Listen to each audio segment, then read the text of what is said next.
This show is brought to you by Databril, the scalable Amazon PPC management for large Amazon sellers and brands. Visit sellersessions.com/agency for more details. Hey guys, welcome back to Seller Sessions. Today we bring back Paul Harvey. Hey Paul, how you doing?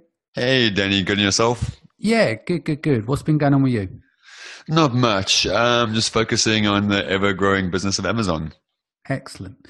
So today we're going to do an extension on bots. Now we've covered it quite in depth over the last few months or so, but there's been a few things that we want to cover now that are some upgrades on in terms of bot marketing, where things are going at the moment. We've got some stats to talk about. We're going to talk about batch ranking, payments, the FB scandal, etc.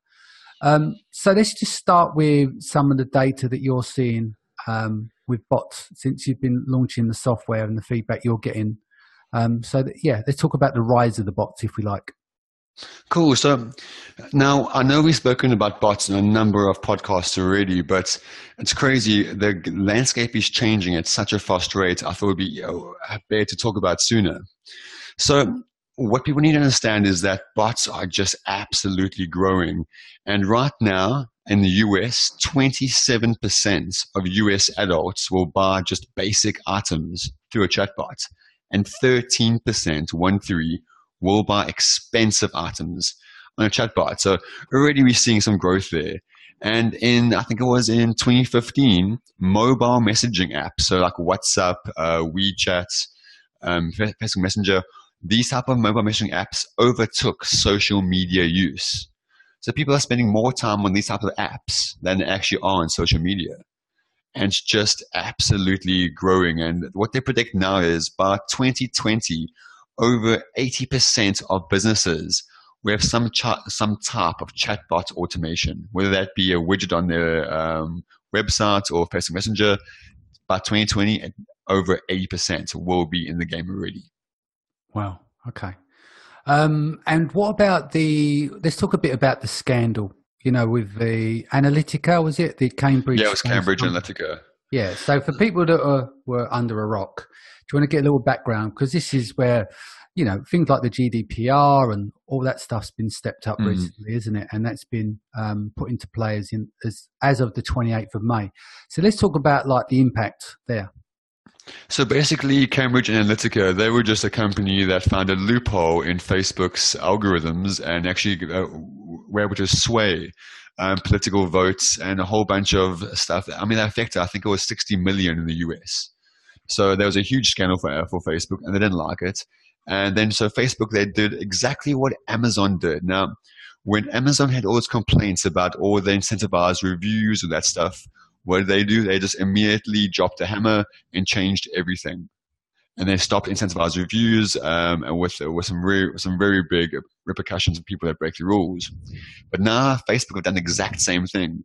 Now for any type of Facebook developer, any type of people that are doing Facebook ads, there are now a whole bunch of more permissions and restrictions in place. And again, this comes down to, if we look at Amazon, when Amazon dropped the bombshell on incentivized reviews, the whole marketplace changed and actually improved because the people had more faith in Amazon because they were taking action from the customer point of view. And now it's the same with Facebook. They are cleaning out all like the spammy software tools, or the spammy Facebook Messenger bots.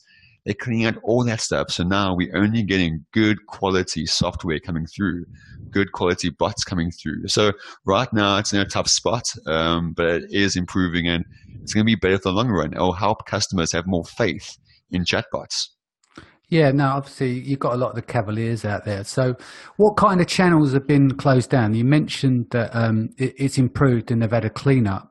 What can't you do with the bots now, which you could do in the past? What were some of the things that people were up to that were kind of, offensive to the end user? Is, obviously you want to engage with the user, but sometimes it's intrusive, isn't it? So, for example, when I spoke to you, I think it was December last year, I kind of said to you that right now messenger bots are the Wild West.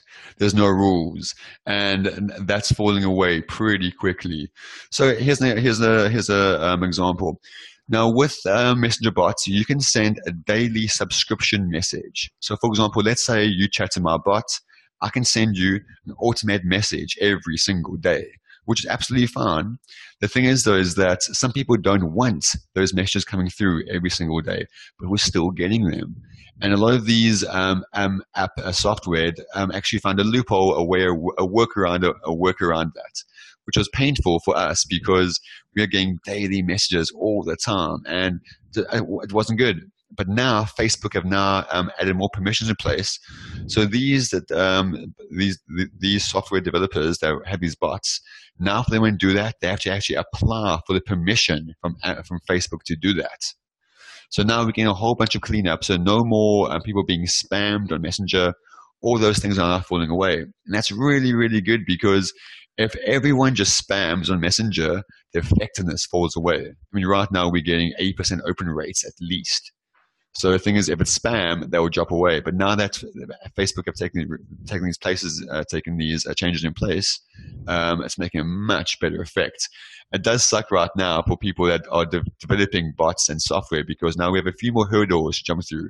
We have to actually apply for some more permissions from Facebook. But the harder it is, the less people that will be doing it, and the more effective it'll be for us. Yeah, exactly. There's a moat being built around it.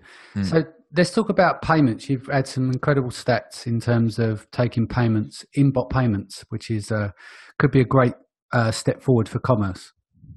Yeah, it's going to be huge. So right now, only in the US, if you have a Facebook Messenger bot, you can actually take payments through the bot. So, for example, let's say you have a product you want to sell through a bot. You can actually take payments in the bot itself. Or let's say maybe you want to you own a hairdressing salon and you want to take payments for bookings. You can do that. You can do all of that and automate everything in the bot software in Facebook Messenger. So that's huge. It really, really is.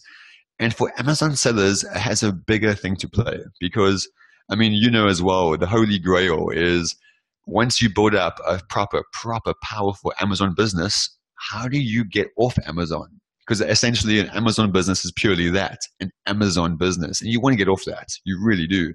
But we can't, because now we've become experts at Amazon, but not experts off of Amazon. But now with Messenger, we have the bridge off of Amazon, because if you normally speak to your subscribers or be on the Facebook Messenger, and then you send them to Amazon to make the purchase, the thing is now is that once they made that purchase, they trust you. So out of the graciousness, out of the goodness of our hearts, we're sending them to Amazon, but we don't have to. We could send them to our Shopify site. We could just actually take payments in the bot software right now. And that's going to be absolutely massive, because this will be the bridge off of Amazon, because now we can just, once we build up our audience, actually market back to them, and we don't have to send them to Amazon. And we have all their details. We have their email address, their Facebook URL, all these things, and with over an 80% open rate. And now, right now, only in the US, this is available. So everyone says, okay, but I'm on the UK. So in the US, it's available, but in the UK, I think the stats are roughly just shy of 60% of UK consumers know what a chatbot is. Yeah. So the thing is, it'll come to the UK very, very soon. And overall, 35% of consumers want to use companies that have chatbots, because people prefer talking to a chatbot because it just makes things easier. Yeah, makes sense. And what about in terms of Ad Manager? You said they've been giving that a bit of a refresh now and focusing more on Messenger. Do you want to go into that a bit? So basically, if we look back at Amazon, right? If you read the Everything Store, the story of Amazon, what they did was Jeff Bezos is that he created AWS as a platform for people to create software, everything, and now it's one of their biggest income streams. Facebook have done the same. They've now taken their Ad Manager platform and opened it up for messages. And that means that all types of messaging software can actually be an add-on into Facebook ads and do a whole bunch of things. So now, for example, let's say you have a Facebook Messenger bot. You can send people to specific points in the flow. So let's say, for example, someone signs up to your bot, and the first part of the flow is talking to them about the product and how you get a discount. Now, rather, you can remarket back to them and say to them, actually, rather make the flow start from point B in the conversation. Point B could be the review follow-up. Yeah. And all these things Facebook are doing because they see the growth of Messenger, and they have all these things going into it now, and improving the whole AI and the UI in Facebook ads. And you can do a lot more things now that you could 6 months ago. Mm-hmm. Makes sense. And in terms of, you've been running some tests, we called it batch ranking. So give us this little case study that you've done where you've taken 10 products and summed them down into one ad. So what I do is that when I do my Facebook ads, I aim to fail as fast as possible, because once you know what fails, then you know how to improve on it. So what I did was I've taken now 10 Amazon products, and they're all at least about 70% off. I've taken them all and thrown them into one bot. So I'm doing like a commercial, an Amazon bot that focuses on Amazon products, not specific niche products. And so, and the ad is just simply saying that sign up here to get 90% off Amazon products. And they click the Facebook ad, opens up the bot, and they will show them 10 Amazon products, all at 70% off each. And at first I thought, okay, this will work really well, because any type of coupon lover would love this because they can get so many products. But actually what came across is that because there's 10 products, people are spoiled for choice. And maybe they only take one product or maybe two max. And they don't even look at the rest of the products because there's so much to choose from, they become fussy. Yeah. That comes back to the normal sales funnels you use on ClickFunnels or Shopify or all type of things. When you give the customer too many options, it doesn't work. Yeah. So now that I have 10 products in this bot, I can see which product was the favorite. And now what I'm doing next is making the bot all about that one specific product. Yes. Because then it's easier, because the customers won't go off tangents.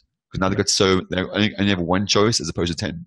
Yeah. So what kind of data was you seeing, like in comparison? And obviously you can't name the products, but what kinds of things that were standing out that will give us some benchmarks of what you were seeing? So for instance, product one, it took up, it gained most of the notoriety, and people wanted to use that product or select that product over the others.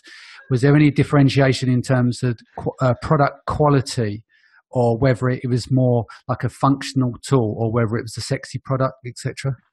The biggest thing with Messenger is that because it's all small micro messages, your customer doesn't really have much, don't stay much. The memory of a goldfish is very much apparent for this. Yeah. And basically people are still looking at images. Even though it's Messenger, I have an image for every single product. Yeah. And they click on the image that's the most effective and the product that's the most giftable and impulsive. Yeah. So, for example, in my flow, I had some products. There were some cool things like chocolates, perfume, stuff like that. Some really cool things that were the nicest gifts, and they got all the clicks. Yeah. Whereas stuff like maybe a water bottle or a backpack or more just ordinary don't get as much love. So it's very much people love the giftable products. Yeah, and consumable products like chocolates and stuff. Yeah. And what about testing? How are you getting on with storefront URL versus product page links, etc.? What are you doing there?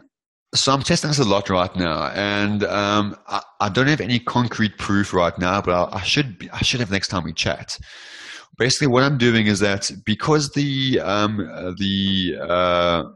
traffic is going purely from Facebook Messenger to Amazon, Facebook Messenger is a quality site, it's an authoritative site. And people say that, is that when traffic goes from Facebook to your Amazon listing, it will never affect your conversion rate. And again, that's food for thought. There's a big debate about that. So what I'm doing now is I'm sending all these storefront URLs and a whole bunch of various URLs straight from Messenger to Amazon to seeing what's the most effective. And from what I've seen in the past, no concrete proof right now, but the products I did in the past, when I sent traffic straight from Messenger, it just helped rank so much faster because Amazon thinks you're going viral. Yeah. Because they're seeing so much traffic from social media. Right. Okay. Makes sense. And when you're comparing the storefronts to the page links, is there anything there that you've seen any difference on? Not really. What I am trying to do now is actually try to get the customer to search for the product. Right. And because that's Facebook Messenger, you can actually make that connection with the customer where they will go the extra step for you. Yeah. Obviously, that's the most effective URL, not URL strategy. Yeah. And I'm finding that there is a drop-off people doing that because they're lazy and they don't want to search for it. But I'm finding that works really well. But often then you need to increase your ad spend to make up for the drop-offs. So for clarity, you're instructing the end user to do a search and buy, yeah? Yeah. Okay. And then you're articulating that into the message. Yes. And the thing is, I use GIFs so I use actually GIFs of the search and buy. Right. So they can actually see how to do it in the GIF there, right there in Messenger. Okay, so the GIF is an instructional video, but you're using the GIF format. That's really good. I also use GIFs. Also, I had to use the coupon code as well because you'll be surprised. Many people don't know how to use coupon codes. Yeah, no, makes total sense. And what about pixels in bots? So what I do is that first and foremost, when they go from Messenger to Amazon, I don't use any type of URL changes there. The reason being is that I want Amazon to see traffic is going from Facebook directly to Amazon. Mm-hmm. But in the flow where I set that up, the button before they go to Amazon, when they request a coupon code, I pixel that button. Yeah. So now I have a pixel groomed for everyone that likes that specific product. So now I can remarket back to those specific people, or I can just create a lookalike as well and go according to that. Sounds good. Is there anything else you want to add before we go? Pretty much is that last time I spoke to you about Messenger bots was a while ago, and in these brief few months, the game has changed so much. So I would say to everyone, if you can jump on this now, I mean, Messenger bots will be the next version of Instagram for e-commerce sellers. Yeah.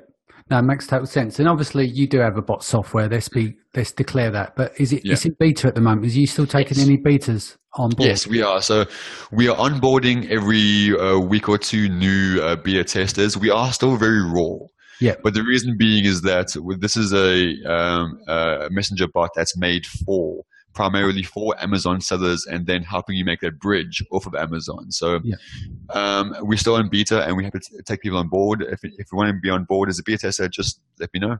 Okay. Do you want to give details to the website, etc.? Yeah. So the thing is that we're still keeping everything quite hush-hush for now. So the best way to do it is contact me directly or go to my Facebook group and you can jump in there as well. So the Facebook group is FBA Renegades.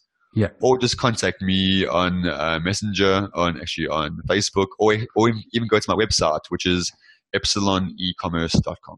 Excellent. Okay, guys, thanks for joining us. Paul, thank you for joining us today. Thank you, Danny. If this is your first time, don't forget to hit the subscribe button. We'll see you again in a few days. Take care.